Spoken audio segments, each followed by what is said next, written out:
Sir நீங்கள் இப்போ இந்த ஜி5ல வந்து சில எபிசோடு வந்து ஒன் வீக் ரிலீஸ் பண்ணுவாங்க. இது வந்து எப்படி ஃபுல்லாக ரிலீஸ் பண்ண போகிறீங்களா, எப்படி பிளானில் இருக்கீங்க? ஃபுல்லாக தான் சார். ஒன் வீக் ஒவ்வொரு எபிசோடை ரிலீஸ் பண்ணுற பிளான் கிடையாது. ஆல் 7 எபிசோட்ஸ் வந்து உங்களுக்கு 18ஆம் தேதி, அதாவது ஃப்ரைடேலேருந்து ஸ்ட்ரீம் ஆகிட்டு இருக்கும்.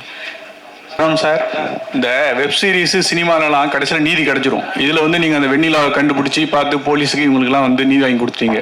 நிஜ வாழ்க்கை நிஜ இதில் நிறைய லாக்அப் டெத் நடக்குது. சாத்தாங்குளம் சம்பவம், தூத்துக்குடி மற்றது, அப்புறம் வந்து திருப்போணம், இது அண்ணாமலை யூனிவர்சிட்டியில் கூட நிறைய நடந்தது. அந்த பையன் கூட வெளியே வந்துட்டான். அதை பற்றி என்ன நினைக்கிங்க? போலீஸு சட்ட நீதிலாம் சாதாரண மக்களுக்கு வந்து கரெக்டாக கிடைக்குதா? நம்ம நாட்டில் இன்னும் எப்படி இருக்குது?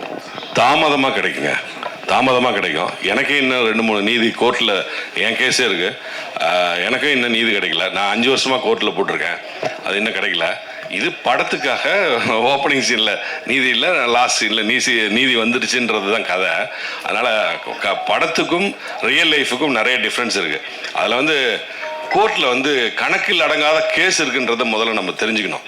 அந்த கேஸ் ஃபைலு எங்கே வருது, இந்த வாரம் வருமா அடுத்த வாரம் வருமானதே நமக்கு தெரியாது. அதுக்கு ஒரு டேட் வைப்பாங்க. இதை எடுத்து மேலே வச்சுக்கிட்டே வர்றப்போ தான் தெரியும் இது இத்தனாம் தேதி வரப்போகுதுன்னு. அப்படி வந்து காலதாமதங்கள் சர்வசாதாரணமாக ஏற்படும். அதனால் தாமதமாக தான் நீதி கிடைக்கும். நீதி மட்டும் மறுக்கப்படவே படாது. கண்டிப்பாக நீதி கிடைக்கும், அது கொஞ்சம் தாமதமாகும், அவ்வளோதான்.